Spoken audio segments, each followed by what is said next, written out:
Olá, amigos, que todos estejam na paz e na graça de Jesus.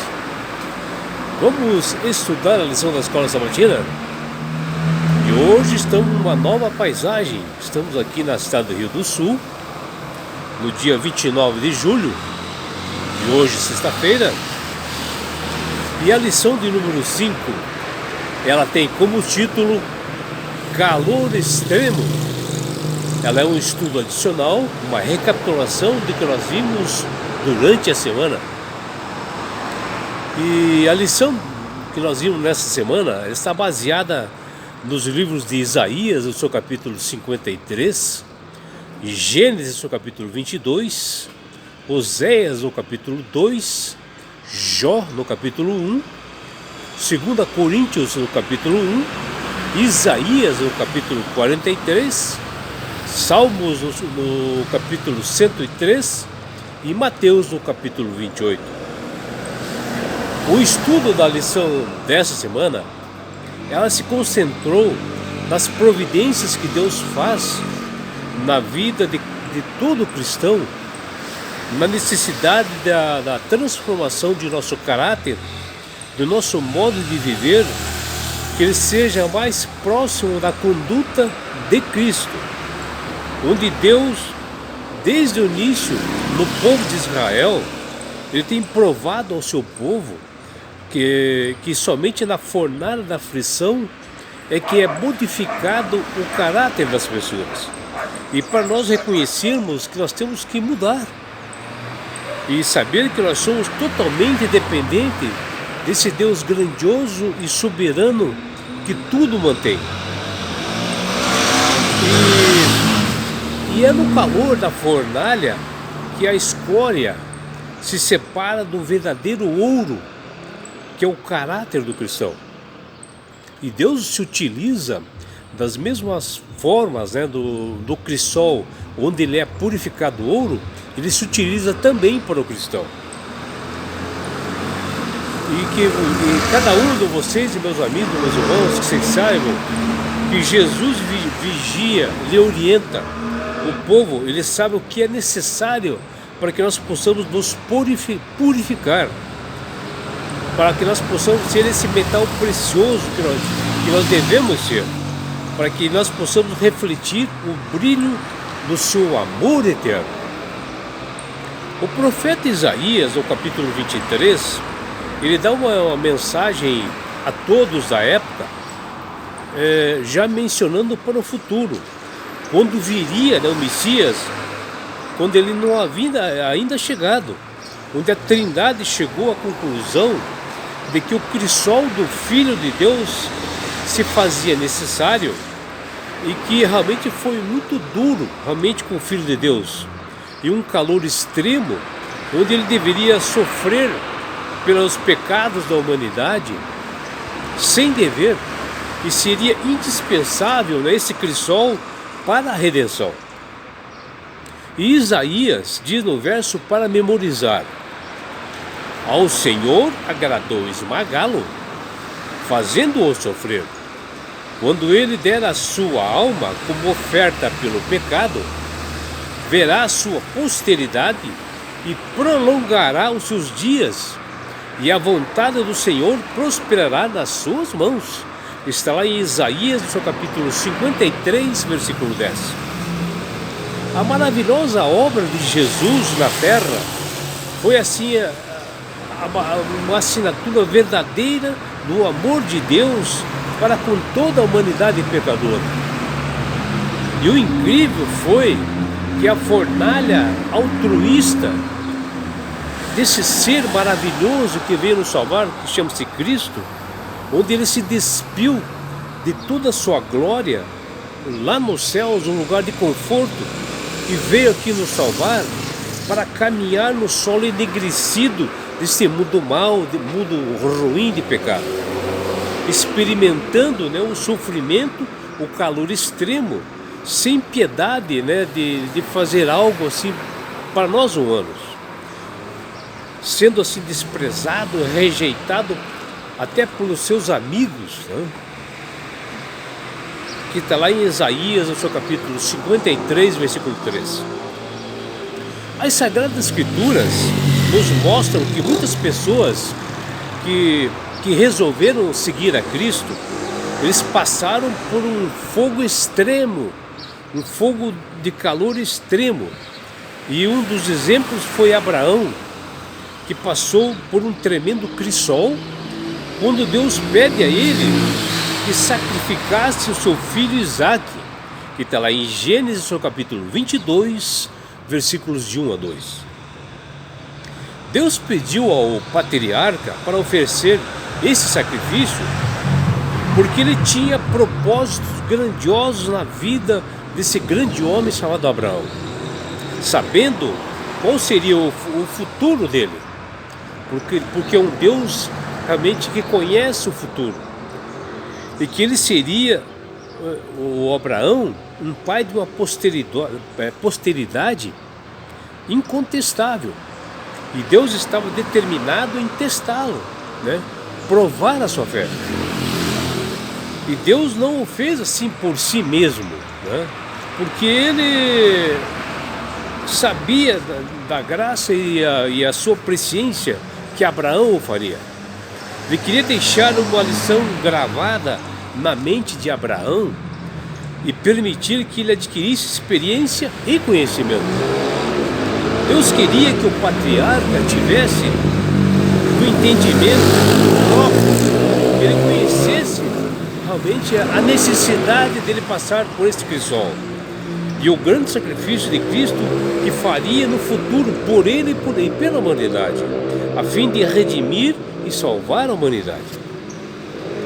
É muito possível, né, que Jesus, quando ele esteve conosco, ele sabia assim que ele teria que dar a sua vida por nós pecadores, e que ele estivesse pensando, né, sobre a experiência que Abraão deve ter tido ao receber uma ordem do Pai Celestial de sacrificar seu filho. E quando ele, Jesus, estava com os judeus e ele estava próximo de ser realmente sacrificado e morto por nossos pecados, olha o que ele disse: Abraão, o pai de vocês, alegrou-se por ver o meu dia, e ele viu esse dia e ficou alegre. Está lá em João, no seu capítulo 8, versículo 56. Essa percepção poderia ter escapado a Abraão, e ele poderia ter desprezado as instruções, né, como as instruções fossem de Satanás, porque Satanás também ele exige, às vezes, muitas aflições das pessoas, e Abraão poderia ter pensado isso, mas a chave para a sobrevivência e o aprendizado de Abraão, através do pecado que ele mesmo sabia que ele tinha, e o processo dele todo foi dele ter conhecido a voz de Deus. Ou seja, Abraão sabia porque quem estava pedindo aquela aprovação era Deus. Por quê? Porque tinha intimidade. E é isso que nós devemos ter também na nossa vida, de ter intimidade com o Senhor. As Sagradas Escrituras afirmam que um povo sem Deus no coração é como um rebanho de ovelhas sem pastor, onde vivem, né, desorientadas e confusas, né, sem esperança, e numa situação de vítima constante, né, do inimigo, que ele é muito covarde e ataca as pessoas, e o que mantém debaixo assim, da escravidão do pecado, da idolatria, dos vícios, da traição e da infidelidade, tudo isso está por trás de Satanás. E era assim também que estava o povo de Israel no tempo do profeta Isaías, Oséias, onde eles se afastaram de Deus e o abandonaram e começaram a adulterar e se prostituírem com outros deuses. E mesmo assim, Deus foi atrás desse povo porque o amava, porque queria para ele ter um relacionamento. E Deus queria mostrar a sua bondade, a sua misericórdia queria recuperar esse povo, mesmo eles sendo adúlteros, né, infiéis. Deus queria recuperá-los para o seu reino e se utilizava de um método incrível, né, aproveitando o seu servo Oséias como exemplo para eles. E vejam o que Deus tem que fazer com o profeta para mostrar a seu povo que eles estavam em pecado, que eles estavam no caminho ruim, para mostrar a verdade. Veja, olha, e Deus ordena, né, ao profeta Oséias que ele se casasse com uma prostituta, e que era chamada de Gomer, tá? E assim ele o fez. Porém, após eles se casarem, tudo no cartório, oficialmente, Gomer fugiu para um determinado lugar e lá teve filhos com vários outros homens. E foi tremendamente infiel, né, adúltera, né? E lá era casada com Oséias. Mas em vez assim de castigá-la, de rejeitá-la, Oséias amava muito essa mulher. Ele buscou reconciliar com sua esposa e deu perdão para essa mulher e deu por amor.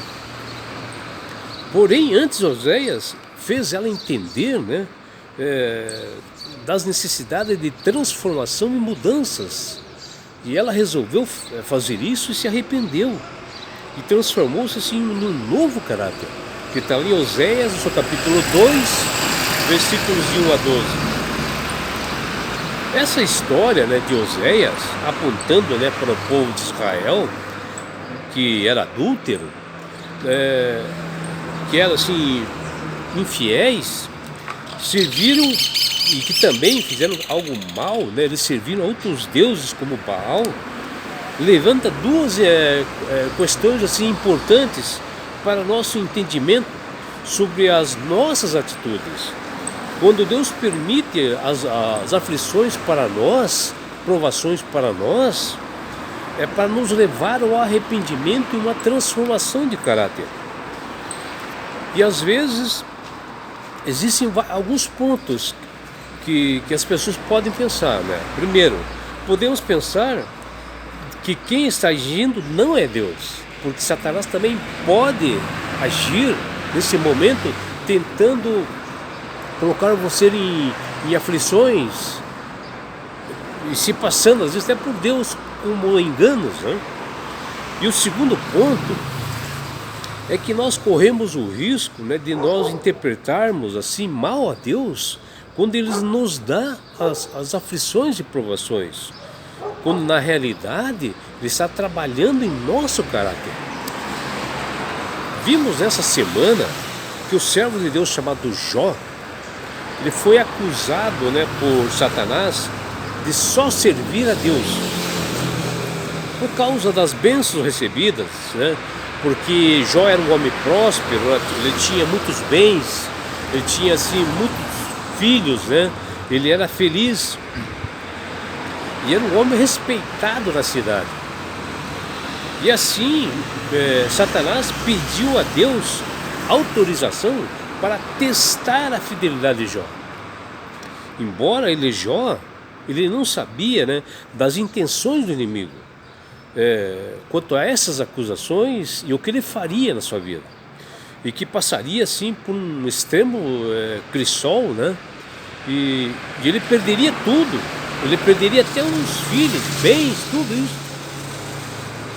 E mesmo assim, após Jó ter perdido tudo isto, perdido até os filhos, né, ele continuou se mantendo firme, né, acreditando no Senhor a que ele servia, que ele sabia que era o Deus Criador e mantenedor do universo. Ele continuou sendo o sacerdote da sua casa, onde ele ajudou a sua mulher a se recuperar, né, desse baque, dessas aflições que tinham caído sobre a sua família. Jó, embora triste, né, como é um ser humano como todos nós, que tem sentimentos, mesmo assim, na sua tristeza, ele adorou e louvou a Deus, reconhecendo que Deus é soberano, reconhecendo que Deus é que mantém a tudo. E ele, Jó, sobreviveu em meio à adoração. E no livro de 2 Coríntios, no seu capítulo 1, versículo 4, o apóstolo Paulo nos mostra a todos que o sofrimento, né, e as tribulações que nós passamos, que nós enfrentamos, tem a finalidade de provar o nosso caráter. Onde estamos neste mundo, passando assim por uma espécie de uma sabatina, de uma prova, sendo que essa experiência, né, revela que se nós seremos aprovados ou não para a seleção dos eleitos, né, efetivos que estarão nas mansões celestiais. E o apóstolo Paulo, ele acrescenta que os sofrimentos dos cristãos vieram para que eles não confiassem neles mesmos, porque mesmo que acontecesse o pior, no caso a morte, ele acreditava, tinha fé que Jesus o ressuscitaria dentre os mortos na sua segunda vinda. E ele fala isso em 2 Coríntios, no capítulo 1, versículos de 8 a 9. E que nós sabemos que essa segunda vinda de Jesus, ela está muito próxima, está breve. Enquanto nós vivermos neste mundo assim, de pecado, de aflições, de doenças, nós não entenderemos tudo o que acontece, e sim apenas um pouco, porque o nosso cérebro, após o pecado de Adão e Eva, ele foi se degenerando, e nós não temos assim a capacidade assim, de entender bem o universo, porque ele é complexo, né? E ainda nós, conforme os cientistas, nós usamos só 10% do cérebro. Veja, o cérebro está se degenerando e ainda nós usamos somente 10%. Mas que todos nós possamos saber que Jesus fala que lá no céu ele dará respostas de tudo que aconteceu na nossa vida, de tudo que aconteceu nesse universo, ele dará a resposta. Em Isaías, no seu capítulo 43, versículo de 1 a 7, diz que Deus nos honra todos os dias e que nós devemos ser gratos a Ele porque Ele é soberano. O que nós podemos aprender sobre os cristãos que aparecem em nossa vida é resumido assim em três pontos importantes, três maneiras. Primeiro, o calor extremo que nos permite não ter o objetivo de nos destruir, e sim nos ensinar, nos mostrar os nossos erros, e serve sim para destruir o pecado que é em nós. O segundo ponto é que o calor extremo não é para nós nos tornar assim miseráveis, não, e sim para nós tornarmos puros, ser pessoas que são consagradas a Deus, e que nós possamos entender que se nós queremos entrar no reino dos céus, nós temos que ser transformados.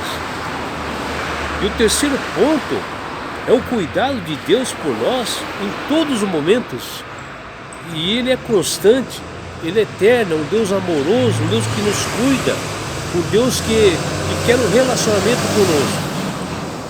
Por isso você, meu amigo, minha amiga, possa aceitar somente a Jesus como Salvador e Senhor, porque Jesus quer te levar para as mansões celestiais. E sabe por quê, meu amigo, minha amiga?